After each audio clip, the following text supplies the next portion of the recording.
वासुदेवाय ओम नमो भगवते वासुदेवाय।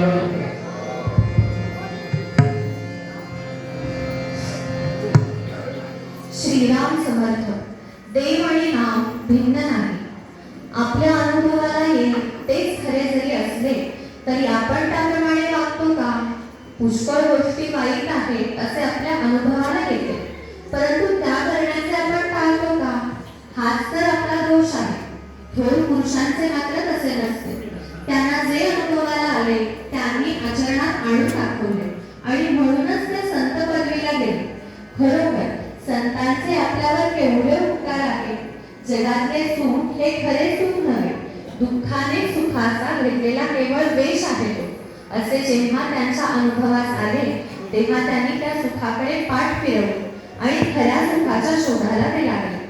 परमेश्वर प्राप्तीतच खरे सुख आहे असे त्यांना आढळून आले।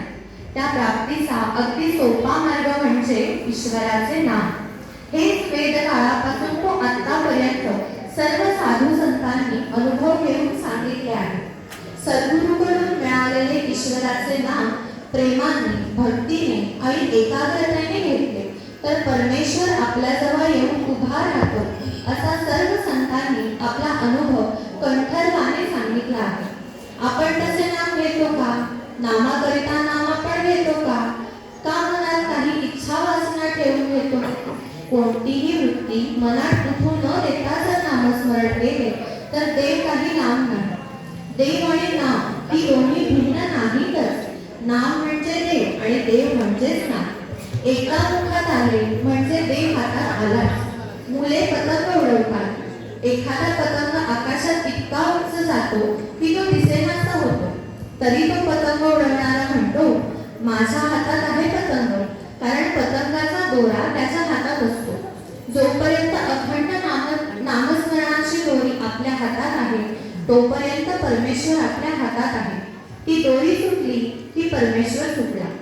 आपल्या नामस्मरणाला एक गोष्टीची अत्यंत जरुरी आहे। आपल्या जीवनात परमेश्वरापासून नडते असे जोपर्यंत आपल्याला वाटत नाही तोपर्यंत आपले नामस्मरण खरे नव्हे। परमेश्वरच आपल्या जीवनाचा आधार, त्याशिवाय आपण जगूच शकत नाही अशी वृत्ती बांधल्यावर होणारे नामस्मरण तेच खरे नामस्मरण।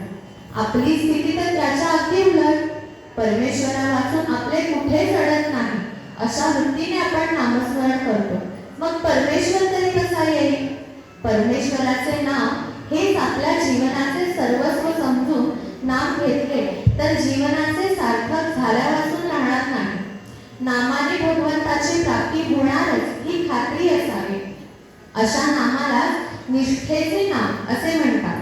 तात्पर्य भक्त, भगवंत व नाम ही तिन्ही एकरूपच आहे। जेथे नाम आहे तेथे भक्त आहे व तेथेच भगवंत आहे। जानकी जीवन स्मरण जय जय राम।